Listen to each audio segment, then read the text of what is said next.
હાસ્યના અનેક પ્રકારો છે, આપણે જાણીએ છીએ મિત્રો. ટીવી અને મનોરંજનના બીજા માધ્યમોની સાથે હાસ્ય પીરસનાર શો ઘણા બધા છે અને એ રજૂ કરનાર અનેક હાસ્ય કલાકારો પણ આવ્યા છે. સ્ટેન્ડઅપ કોમેડી એ લોકોને પેટ પકડીને હસાવે એવો મનોરંજનનો પ્રકાર છે. તો બીજી તરફ આપણા સાહિત્યમાં પણ હાસ્યરસ પીરસતા લેખન પ્રકારો છે. ગુજરાતી સાહિત્યમાં હાસ્ય લેખકો સંખ્યાની દ્રષ્ટિએ ભલે થોડા ઓછા હોય, પણ ગુણવત્તાની દ્રષ્ટિએ આપણી હાસ્યલેખન પરંપરા ખૂબ સમૃદ્ધ છે. હાસ્યના આપણા જ્યોતિર્ધર જ્યોતિન્દ્ર દવે અને એમના પહેલાં રમણભાઈ નીલકંઠ, ત્યાર પછી બકુલ ત્રિપાઠી, વિનોદ ભટ્ટ, તારક મહેતા જેવા લેખકોએ પોતપોતાની આગવી રમૂજ વૃત્તિના આલેખનથી આપણા સાહિત્યને હાસ્યરસથી સમૃદ્ધ કર્યું. આ હાસ્ય પરંપરાનું એક વિશિષ્ટ વ્યક્તિત્વ તે રતિલાલ બોરીસાગર. વિશિષ્ટ એટલા માટે કે તેઓ માત્ર હાસ્યલેખક જ નથી, પણ ગુજરાતી સાહિત્યને તેમણે જુદી જુદી રીતે પ્રદાન કર્યું છે. એટલું જ નહીં, શિક્ષણ ક્ષેત્રે પણ એમનું પ્રદાન નાનું સૂનું નથી. નિવૃત્તિ પછી પણ તેઓ જુદી જુદી રીતે શિક્ષણરત રહ્યા છે અને એ રીતે આજીવન શિક્ષકનું બિરુદ પામ્યા છે. તેમને સાહિત્યના અનેક સન્માનો એનાયત કરાયા છે, જેમાં મુખ્યત્વે સાહિત્ય પરિષદનું જ્યોતિન્દ્ર દવે પારિતોષિક, સાહિત્ય અકાદમીના 4 પુરસ્કારો, નર્મદ પુરસ્કાર, અનંતરાય રાવળ શિક્ષણ એવોર્ડ વગેરેનો સમાવેશ થાય છે. બોરીસાગર સાહેબ, આપનું હાર્દિક સ્વાગત કરું છું. નમસ્કાર. Thank you very much. આપની સાથે વાત કરવાની હોય એટલે એક 3 વ્યક્તિ સાથે વાત કરવાની છે એવું મને લાગે. એક શિક્ષક બોરીસાગર સાહેબ, બીજા સાહિત્ય ભાષાવિદ બોરીસાગર સાહેબ અને ત્રીજા હાસ્ય લેખક સાહેબ. એટલે આપણે, મને લાગે છે કે શિક્ષણથી શરૂઆત કરીએ. તો શિક્ષણમાં એક વિદ્યાર્થી તરીકેના આપના અનુભવો જાણવાની ઈચ્છા થાય. બીજું, મારા મનમાં પ્રશ્ન એ થાય કે સાવરકુંડલામાં 80 વર્ષ પહેલા જન્મ થયો અને પછી PhD જેટલો ઉચ્ચ અભ્યાસ અને સાહિત્યને આટલું બધું મોટું પ્રદાન, ગામડાની સ્કૂલમાં ભણેલો છોકરો આટલું બધું સિદ્ધ કેવી રીતે કરે? આજે તો મા બાપો છોકરાઓને અંગ્રેજી માધ્યમની બોર્ડિંગ સ્કૂલોમાં મોકલે, વિદેશ મોકલે, એને જે લોકો ભણતર ગણે છે. તમે આજે 3 ભાગ પાડ્યા એ પણ બિલકુલ બરાબર છે, અને પેલા વિદ્યાર્થી અવસ્થાથી શરૂ કરીએ એ પણ બરાબર છે. આજે જયારે હું આ 2.5-3 વર્ષના છોકરાઓને આ બાલ મંદિરમાં junior KG, senior KG, nursery એમાં આમ ટીચાતા જોઉં છું, ત્યારે મને થાય છે કે હું કેટલો નસીબદાર હતો કે અમારા સમયમાં 6 વર્ષ પૂરા થાય શાળામાં પહેલા ધોરણમાં દાખલ થવાનું હતું. મારા પિતાજી પ્રાથમિક શાળામાં શિક્ષક હતા અને એ પહેલું ધોરણ જ ભણાવતા હતા. આમ જરા નવાઈ લાગે એવી વાત છે, પણ મારા પિતાજી એ 40 વર્ષ સુધી એક જ શાળામાં, અને તે પહેલું ધોરણ જ ભણાવ્યો 40 વર્ષ સુધી. એટલે જયારે હું 6 વર્ષનો થયો ત્યારે મને એકડા આવડતા હતા અને વાંચતા પણ આવડતું હતું. એટલે શું થયું કે 6 વર્ષ સુધીનું જે બાળપણ છે ને, એનો આનંદ મેં ભરપૂર લૂંટ્યો એમ કહી શકાય. અમારી એક શેરી હતી, આંબલી શેરી. એમાં મારી જેવડા છોકરાઓ જોડે રમવાનું, ઘણા બધા આનંદ. એ ગાળામાં ભાઈની સાથે નદીએ નાહવા જવાનું. અમારે નાવલી નદી સાવરકુંડલાની. બા બોલાવે ત્યારે જ ઘરે જવાનું, જમવાનો સમય. એ બધું ખૂબ આનંદ. મને બાળપણનો આનંદ યાદ આવે ત્યારે આજે પણ રોમાંચ થાય છે. અને પહેલા ધોરણમાં મને દાખલ કર્યો. મને એ દિવસ અત્યારે યાદ છે હજુ. ભરત ભરેલી ટોપી, નવા ચંપલ, હાથમાં નાળિયેર અને કપાળે ચાંદલો, એવી રીતે પહેલા ધોરણમાં લઈ ગયા. આજે તો મારી એ નિશાળા ની જગ્યાએ એક મોટું શોપિંગ સેન્ટર સાવરકુંડલામાં ઊભું છે, પણ મને આજે પણ હજી એ ઓરડો ને એ બધું એવું જ એવું યાદ છે. પણ થયું એવું અનુરાધાબેન કે એક જ દિવસ હું નિશાળે ગયો પણ જાણે મને સમજાઈ ગયું કે આ તો નિરર્થક છે બધું. મેં બીજા દિવસે કહી દીધું કે હવે મારે નિશાળે નથી જવું. અને એમ 4 ધોરણ સુધી ચાલ્યું. પણ મને એટલું બધું આવડવા માંડ્યું એટલે વર્ગમાં હું ફટાફટ જવાબ આપું ના તેમ. પછી ભણવામાં ખૂબ રસ પડ્યો અને પછી છેક સુધી હું સરસ રીતે ભણ્યો. આ મારું પ્રાથમિક શિક્ષણ છે. પણ 8મા ધોરણમાં પાછો મારો અભ્યાસ લથડ્યો. 2 મિત્રો થયા અને એ મિત્રો સાથે પછી રખડવાનું શરૂ થયું અને 8મા ધોરણમાં હું માંડ પાસ થયો. પછી તો હું SSC સુધી સરસ રીતે ભણ્યો અને SSC માં હું બહુ સારા માર્કે પાસ. હું એ જમાનામાં 72% માર્કે વિદ્યાર્થી બોર્ડમાં પહેલો આવેલો મારા વખતમાં. પછી કોલેજમાં 1 વર્ષ ભણ્યો. એ 1 વર્ષમાં એવું હતું કે અમારી આર્થિક સ્થિતિ ઘણી નબળી હતી. અમારે કપડા બહુ જ ઓછા હતા એટલે કોલેજે જવા માટે પેન્ટ મારી પાસે હતું નહીં. એટલે એ જમાનામાં પેલો ચટ્ટા વાળા લહેંગા બહુ આવતા હતા. એટલે ખમીસ અને ચટ્ટા વાળો લહેંગો પહેરીને, કારણ કોલેજે ગયો અને બધા વિદ્યાર્થીઓનું ધ્યાન ખેંચાણું અને મને પણ એટલો બધો સંકોચ અને એટલી બધી શરમ થયા કે આમ આ સ્થિતિમાં હું ભણ્યો અને એને કારણે બહુ જ જેને ઇન્ફિરિયોરિટી કોમ્પ્લેક્સ કહેવાય એવું એટલું બધું લઘુતા ગ્રંથિ મને થઈ. એ વખતે કોલેજમાં એક ત્યાંનો સાહિત્ય મંડળ દ્વારા વાર્તા હરીફાઈ, કવિતા હરીફાઈ, નિબંધ આવી. એટલે મેં વાર્તા એ વખતે ગંભીર વાર્તા એ વખતે એ લખીને એમાં આપેલી. હું FI નો વિદ્યાર્થી પણ મારી વાર્તાને પહેલું ઇનામ મળેલું. FI સુધીનો અભ્યાસ થયો અને પછી મેં અભ્યાસ છોડ્યો અને પછી બધું એક્સટર્નલ વિદ્યાર્થી તરીકે.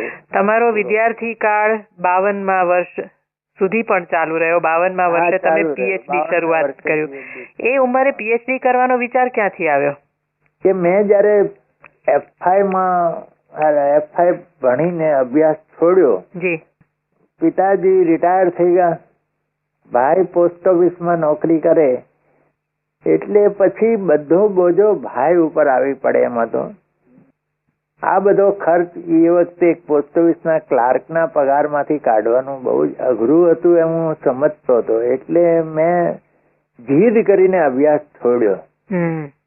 મારા ભાઈએ તો કહ્યું હું ભીખ માગીને તને ભણાવીશ. મારા ભાઈ અદભુત હતા, એ જેને સાધુ ચરિત વ્યક્તિ કહેવાય ને. અને મેં જાહેર કરી દીધું કે હું હવે ભણીશ નહીં અને નોકરી કરીશ એમ. નોકરી મળી પણ ગઈ, પણ મારા પિતાજીને બહુ દુઃખ થયેલું અને મેં કહ્યું કે આ લાઈનમાં છેલ્લામાં છેલ્લી ડિગ્રી હશે ને ત્યાં સુધી ભણીશ. એટલે રેલવેમાં અને પોસ્ટ ઓફિસમાં બધે.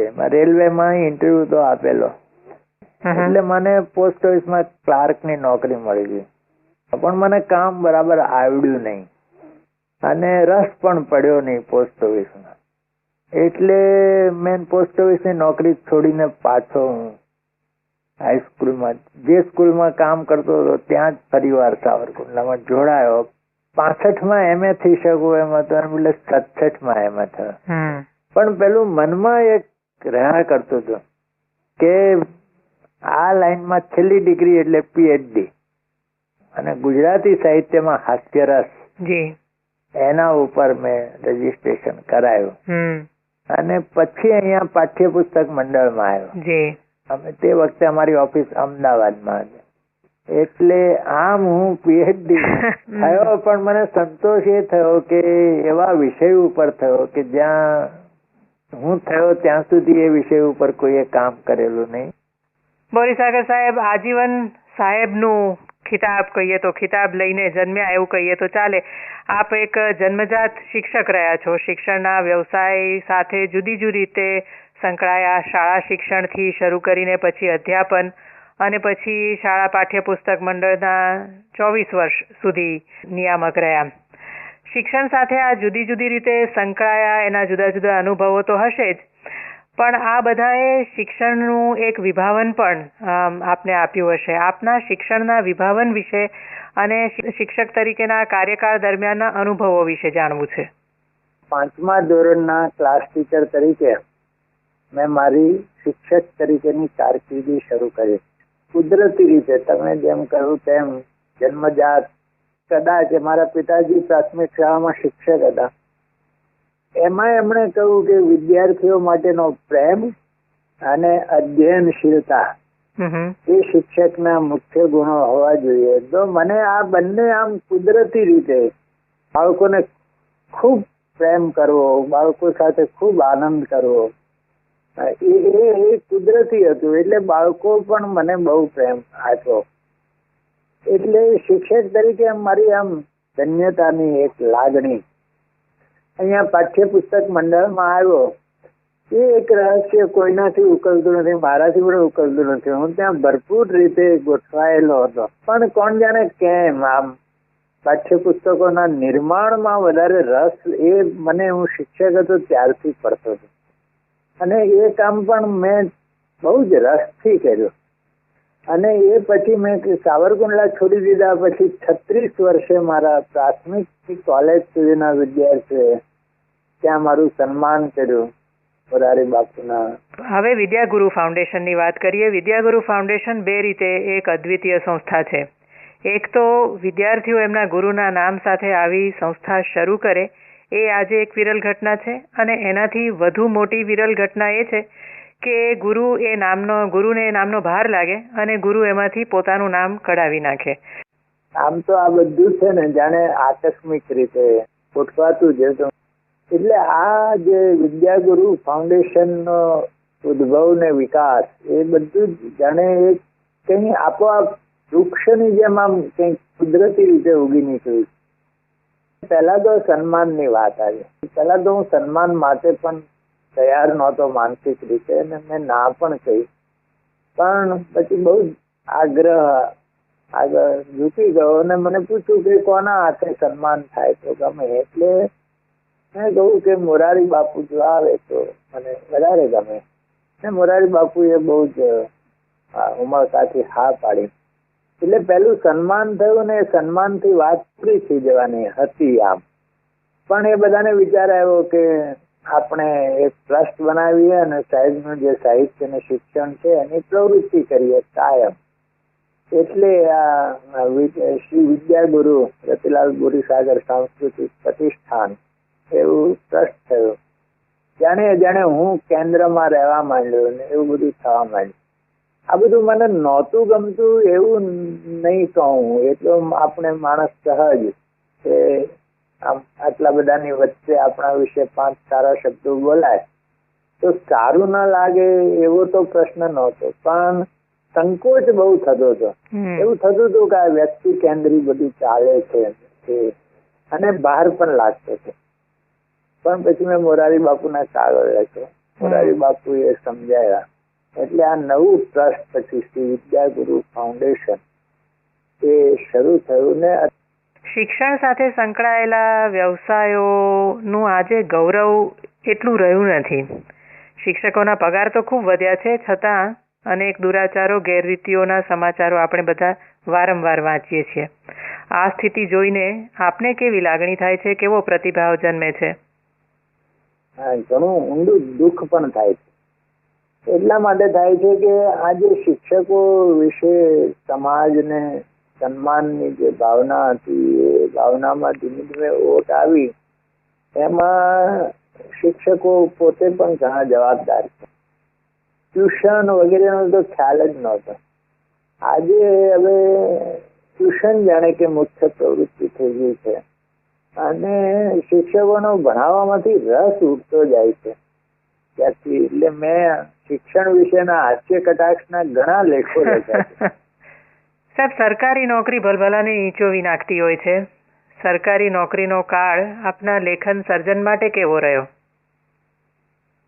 આમ સરકારી નોકરી હતી ને આમ સરકારી નોકરી નહોતી. કારણ કે 1969 થઈ. એટલે બધું સરસ રીતે ચાલતું હતું. પણ એ કામ એટલું બધું હતું કે એ 24 વર્ષ દરમિયાન મારું આમ લખવાનું રહ્યું, પણ બધું બહુ ધીમું ધીમું ચાલેલું. એ આપે ગંભીર સાહિત્ય અને હાસ્ય સાહિત્ય એ બંને ક્ષેત્રે ખાસું ખેડાણ કર્યું.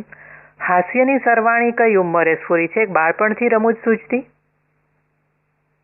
મારા બા છે ને એ આમ હાસ્યના અવતાર જેવા હતા. એ તો નિરક્ષર હતા, બહુ મોટી ઉંમરે વાંચતા લખતા શીખ્યા. અને પણ એમનામાં કુદરતી હાસ્યનો આમ, એટલે એ લગભગ માંદા રહ્યા. પણ આ બધામાં છે ને બા બહુ જ આનંદથી રહેતા હતા. આખું ઘર છે ને તે એમને કારણે, પિતાજી ખૂબ ગંભીર પ્રકૃતિના હતા, પણ બા બહુ જ આનંદી હતા. એટલે અમને એટલે એના સંસ્કાર બહુ પડ્યા. અને આમ હું હાસ્યલેખક થઈશ એવી તો કઈ કલ્પના હતી નહીં, પણ આમ રમૂજ કરવાની વૃત્તિ, હાસ્ય સાહિત્ય વાંચવાની શોખ, એ બધું બહુ નાની ઉંમરથી હતું. મેં મારું પહેલી વાર્તા 1956 હું SST માં હતો ત્યારે છપાયેલી, અને મહિલા જગત નામનું સામયિક હતું, પાક્ષિક હતું કદાચ. એ ગંભીર પ્રકારની વાર્તા હતી. એટલે મને ટૂંકી વાર્તાના મોટા લેખક થવાનું, એટલે મેં ફાંફા ઘણા માર્યા ટૂંકી વાર્તા કે છપાણી પણ ખરી એમાંથી. પણ પછી આરામ એક માસિક હતું, પીતાંબર પટેલ એના સંપાદક હતા. એમણે હાસ્યાંકની જાહેરાત કરી કઈ 1961-62. અને આ ચાંદની, મારી પહેલી વાર્તા ચાંદનીમાં છપાયેલી હાસ્યની. એટલે ચાંદનીમાં વાર્તા છપાય તો એક સિક્કો લાગે એવું વાતાવરણ હતું નવોદિતનું. અને પછી મને ધીમે ધીમે એમ સમજાયું કે આમાં આપણે ચાલીએ એવું છે. પેલી ટૂંકી વાર્તામાં ક્યાંય આપણો ગજ વાગે એવું નથી. પણ પછી ધીમે ધીમે 1980 થી મને લાગ્યું કે આપણે એક જ દિશામાં કામ કરીએ તો વધારે સારું કામ થાય. કે દરેકે પોતાનો જે એક સ્વધર્મ છે એ ઓળખવો જોઈએ દરેક સર્જકે. હાસ્યના પ્રકારોની વાત કરીએ તો આપના હાસ્યમાં આપ કહો છો તેમ વ્યંગ, કટાક્ષ વધુ છે, છતાં એ વ્યંગ કે કટાક્ષ વાગે એવો નથી, કોઈને એનાથી દુઃખ થાય કે કોઈ હર્ટ થાય એવું નથી. આ વાતનું મૂળ આપના વ્યક્તિત્વમાં, આપની સમજદારીમાં કે સમજણમાં, જીવન અને જગતની સમજણમાં જ હોઈ શકે. જીવન અને જગતને કઈ રીતે જુઓ છો અને જેનું પ્રતિબિંબ આપના હાસ્યમાં પડે છે? એકંદરે પણ આપનું સમગ્ર હાસ્ય સાહિત્ય જુઓ ને જી, તો એમાં પૂર્ણ કક્ષાના, જેને સેટાયરિસ્ટ કહેવાય ને, એવા લેખકો નથી. એનું એક કારણ મને એવું પણ લાગે છે કે હાસ્યકાર છે ને એ સહિષ્ણુ હોય છે. એ બધું આમ જે વિસંગતિઓ જોવે ને તો એના તરફ એને તિરસ્કાર નથી થતો, એ ગુસ્સો નથી આવતો, પણ એને એક પ્રકારની રમૂજ થાય છે. એને એમ થાય છે કે એમનામાં આવી વિસંગતિ છે તો મારામાં જુદા પ્રકારની પણ હશે જ, મારામાં પણ છે. એટલે એ જેના વિશે લખે છે ને એને એમાં પોતાની જાતને પણ સામેલ કરે છે. જયારે કટાક્ષકાર છે ને તે મોટે ભાગે ત્યારે અસહિષ્ણુ હોય, એટલે કે એને આમ સહન ન થાય એનાથી, એને એક પ્રકારનો ગુસ્સો આવે, અને એ ગુસ્સો ક્ષમા પછી સર્જનમાં એ પરિણમે. અને એમાં જો વ્યક્તિપણું ઓગળી જાય ને સમષ્ટિપણું આવે તો પછી એ વાગતું નથી હોતું, પણ એ અઘરું છે. એમાં જાણે અજાણે વ્યક્તિપણું આવી જાય તો એ દૂષિત પણ બને. અને મારું તો પહેલેથી જ વ્યક્તિત્વ જ એવું છે કે હું કોઈને ઈજા પહોંચાડી શકું આમ એવું જ નથી.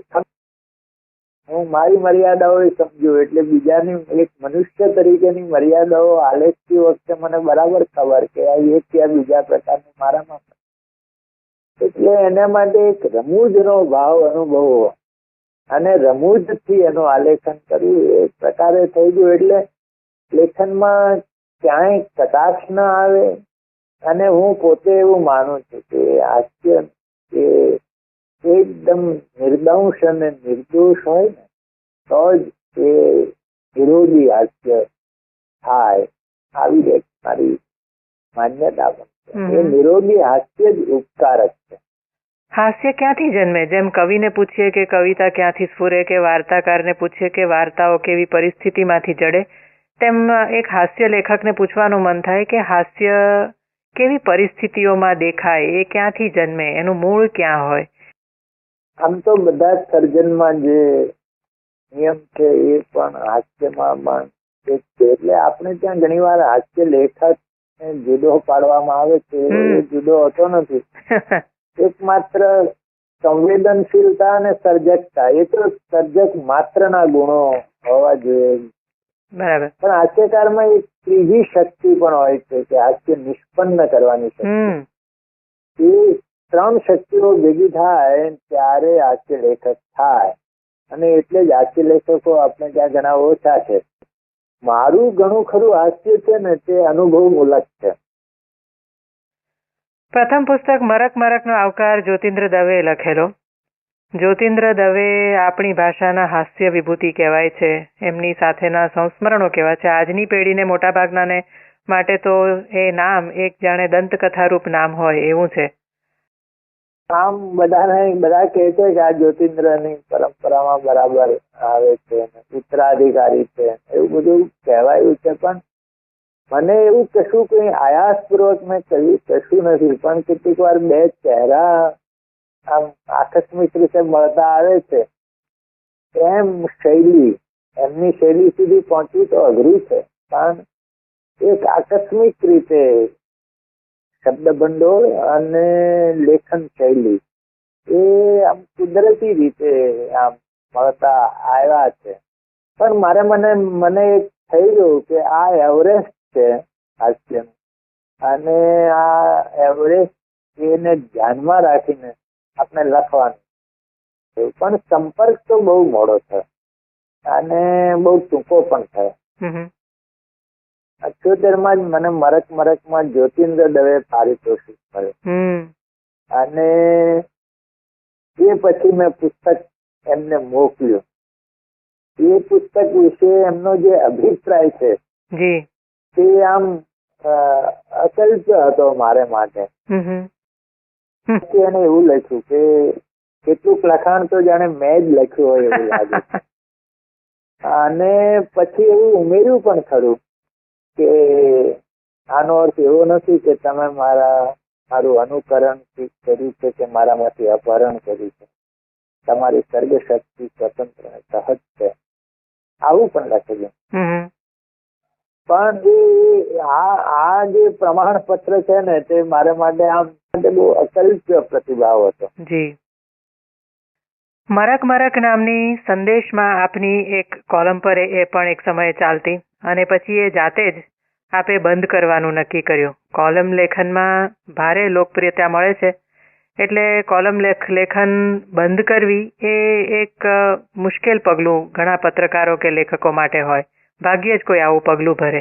બે મારા સમકાલીન હાસ્યકારો અને મારા નિકટના મિત્રો બકુલ ત્રિપાઠી ને વિનોદ ભટ્ટ, એ બંનેની કોલમ ચાલતી હતી. પ્રકાશકો એવું કહેતા હતા કે તમે કોલમ લખો ને તો તમારું નામ જાણીતું હોય ને તો તમારું પુસ્તક પ્રકાશિત કરી શકાય. આમ થોડો વખત ચાલ્યું. પણ પછી વિનોદ ભટ્ટના સૌજન્યથી વોરા એન્ડ કંપની જેવા એક ઉત્તમ પ્રકાશક એમાંથી મારું પુસ્તક થયું મરક મરક. છેક 1998 વિનોદ ભટ્ટની સંદેશમાં કોલમ ચાલતી હતી. એ કોલમ સંદેશમાં એમણે બંધ કરી અને એની જગ્યા ખાલી પડી. એટલે એ વખતે રઘુવીર ચૌધરી, મોહમ્મદ માકડ એ બધા સંદેશ સાથે જોડાયેલા હતા, ભોળાભાઈ. એટલે એ બધાએ ભલામણ કરી કે હવે તો આમની કોલમ ચાલુ કરો અને સંદેશમાં તમે કહો છો તેમ એ કોલમ સારી પેઠે આમ મને બહુ જ ઉમળકા ભેરા પ્રતિભાવો મળતા હતા. ને પણ આને કારણે મને થોડીક શિસ્ત આવી હવે બંધ કરવાનું કેમ થયું? તો મેં તો પ્રારંભથી જ એવું નક્કી કર્યું હતું કે 3 વર્ષથી વધારે નહીં લખું.